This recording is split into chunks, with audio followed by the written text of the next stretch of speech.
보통 방위사업 전시회의 주 목적은 해외 방위산업체들이 한국군의 선택을 받기 위해 신무기를 알리고 홍보하는 것이었습니다. 연간 수십조 원이 넘는 국방 예산으로 북한이라는 안보 위협에 대응하기 위해 항상 최신 무기를 사모으는 한국은 수십 년 동안 전 세계 방산 기업들의 가장 중요한 고객이자 황금알을 낳는 시장이었기 때문입니다. 하지만 이른바 K무기들이 하나둘 성과를 내는 지금은 이런 흐름이 완전히 바뀐 모양입니다. 오는 9월 21일부터 25일까지 일산 킨텍스 전시장에서 열리는 DX 코리아 2022. 전 세계 방위산업 관계자와 국방 관계자들이 K무기들의 참모습을 확인하고 대한민국 방위산업의 발전을 확인하기 위해 한국을 찾고 있다는 소식입니다. DX 코리아는 일명 아덱스라 불리는 서울 에어쇼, 마덱스로 불리는 국제해양방위산업전과 함께 대한민국에서 가장 큰 방위산업 종합 전시회로 손꼽히는데요. 특히 항공우주 무기체계 중심인 아덱스, 해군 무기체계가 중심인 마덱스처럼 지상군의 무기체계와 육군 중심의 행사라는 특징을 갖고 있습니다. 최근 폴란드 등 여러 곳에서 크게 수주 실적을 올리는 국산 무기들이 주로 육군과 지상전 무기체계라는 점에서 세계 방위산업 전문가들이 한국이 어떤 새로운 무기를 내놓을 것인지 주목하고 있다고 합니다.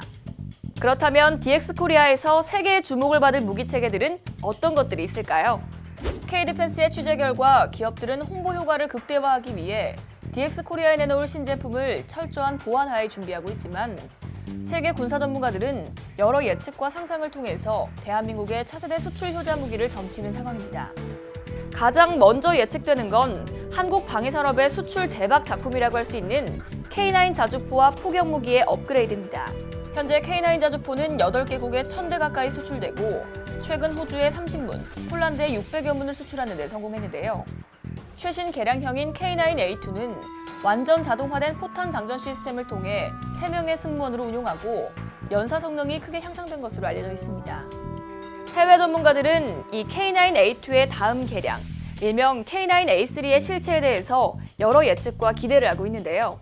그것은 K9A2의 경쟁자인 미국의 XM1299가 곧 생산에 들어가고 K9의 제작사인 한화가 경쟁자를 이기기 위한 새로운 개량을 진행할 것으로 예측되기 때문입니다. 현재 K9A2는 발사 속도나 활용면에선 경쟁자와 비슷하지만 경쟁자가 58구 경장 신형 포신을 채용해 70km 이상의 사거리를 갖고 있어 사거리 향상이 필요한데요.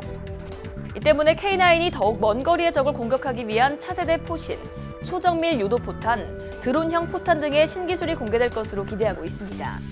또 다른 예측은 미사일과 로켓입니다. 이번 우크라이나 전쟁에서 러시아군의 진격을 막고 큰 효과를 발휘하고 있는 게 일명 하이마스라 불리는 미국제 다연장 로켓포인데요. 한국 육군이 현재 운용 중인 K239 천무 다연장 로켓이 하이마스와 동등 이상의 성능을 갖추고 있어 수출이 유망하기 때문입니다. 천무는 하이마스와 같은 일반 차량에 다연장 로켓을 얹어 기동성이 빠르고 GPS 유도가 가능한 유도 로켓을 탑재할 수 있다는 공통점을 갖고 있지만 하이마스가 6발의 로켓을 탑재할 수 있는 대신 12발의 로켓을 탑재할 수 있어 단순 계산으로는 2배의 화력을 갖고 있습니다. 다만 하이마스는 천무보다 크기가 작고 무게가 가벼워 C-130과 같은 수송기로 공중 수송이 가능해 신속 전개가 가능합니다. 그리고 에이테킴스와 PRSM으로 불리는 사거리 수백 킬로미터 이상의 초정밀 미사일을 갖고 있어 다연장 로켓만 발사 가능한 천무가 로켓이 아닌 신형 탄도미사일을 탑재하는 개량 방안이 공개될 가능성이 크다고 점치고 있습니다. 이상 K디펜스 선수연이었습니다.